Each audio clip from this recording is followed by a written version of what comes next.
सुनो, अपनी बहन से पूछ लेना कल कितने बजे आएंगी तुम्हें राखी बांधने। मुझे भी जाना है अपने मायके। कोई परेशानी है क्या तुम्हें? तुम इतना रूडली क्यों बात कर रही हो निशा के बारे में? अब ऐसा भी क्या कह दिया मैंने? कुछ तो बात है, वरना तुम अपनी बहन तो नहीं कहती, निशा दीदी बोलती। कोई परेशानी है तो बताओ। और ये बैंक से मैसेज आया कि तुमने एफडी तुड़वा ली है, मुझे कुछ बताया भी नहीं इस बारे में। ऐसी क्या नौबत आ गई जो तुम्हें एफडी तुड़वानी पड़ गई? कुछ हुआ नहीं है, मुझे पैसों की जरूरत थी तो मैंने एफडी तोड़वा दी। और क्या मेरा तुम्हारे पैसों पर कोई हक नहीं है? तुम्हारा पूरा हक है, लेकिन इतनी बड़ी रकम, तुम जानती हो ना ये रकम हमने अपने फ्यूचर के लिए, अपने बच्चों की पढ़ाई के लिए जमा की थी। तुम्हारे मायके में कोई प्रॉब्लम आई है क्या? सुनो, बहुत रात हो गई है, कल त्योहार भी है, उसके बाद बात करते हैं। अभी तुम सो जाओ।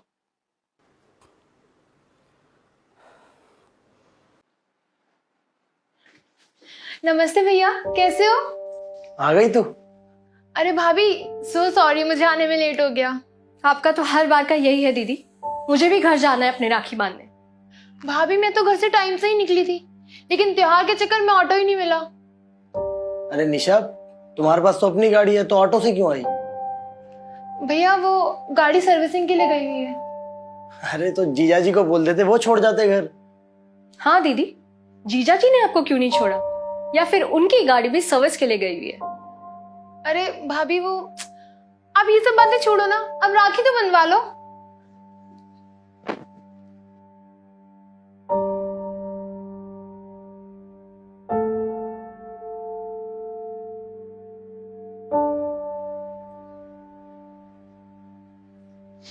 अब ये बता कि गिफ्ट में क्या चाहिए तुझे? कुछ नहीं भैया, बस आपका साथ चाहिए हमेशा मुझे।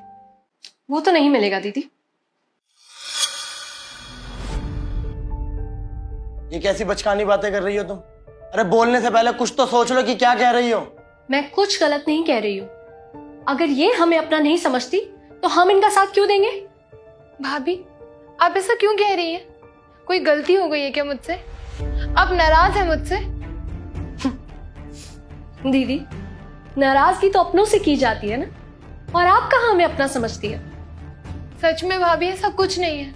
भैया, आप ही समझाओ ना भाभी को, वो क्यों मुझसे नाराज है? क्या हुआ? क्यों त्योहार वाले दिन निशा का दिल दुखा रही है? हुआ क्या है तुम्हें? मुझे कुछ नहीं हुआ है। राखी तो तुमने बनवा ली ना, अब राखी का गिफ्ट भी दे दो अपनी बहन को। क्या है ये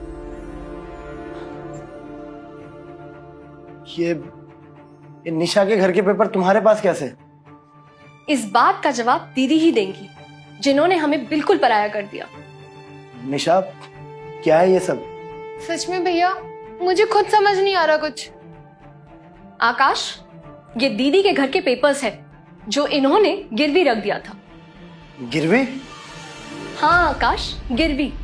और तुम्हें पता है दीदी ऑटो से क्यों आई है? हाँ, क्योंकि गाड़ी सर्विस पे है। नहीं, क्योंकि गाड़ियां बेच दी है इन्होंने और घर गिरवी रख दिया है। क्या निशा, अंकिता सही कह रही है क्या? सॉरी भैया, मैं आप लोगों को बताने ही वाली थी। इनको बिजनेस में बहुत लॉस हुआ, इसलिए हमें ज्वेलरी और गाड़ियां बेचनी पड़ी और घर भी गिरवी रखना पड़ गया।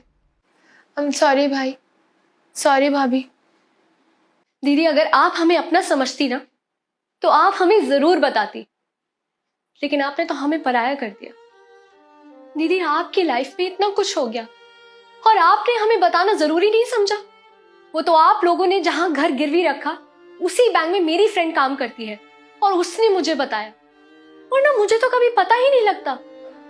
निशा, ये तुमने सही नहीं किया। भैया, मैं आप लोगों को बताने ही वाली थी, लेकिन फिर मुझे लगा शायद भाभी आपको हमारी मदद करने नहीं देगी, बस इसीलिए मैंने नहीं बताया। सॉरी भाभी, मैंने आपको गलत समझा। कोई बात नहीं दीदी, जो हुआ सो हुआ। मैंने अपनी एफडी तोड़वाकर आपका घर छुड़वा लिया है और बाकी की सारी बातें आकाश जीजा जी से कर लेंगे। दीदी, ननद और भाभी के बीच जो लड़ाइयाँ होती है वो तो हम हमेशा करते ही रहेंगे और मैं आपको हमेशा ऐसे ही ताने देती रहूंगी। पर दीदी, मुझे इस रक्षाबंधन पर आपसे एक वादा चाहिए। कि आपको जब भी हमारी जरूरत होगी आप हमें हमेशा बताएंगे। सुख में भले ही आप हमें याद ना करें, पर दुख हमेशा हमारे साथ शेयर करेंगे। प्रॉमिस भाभी, आप जैसी भाभी हो ना तो कोई भी ननद अपने मायके जाने से ना कतराए, और माँ का प्यार भी भाभी से ही मिल जाए। अच्छा अच्छा, बहुत इमोशनल हो गए हम सब। मुझे भी अपने घर राखी बांधने जाना है। अब आप अपना गिफ्ट लीजिए, हम आपको घर ड्रॉप कर देंगे।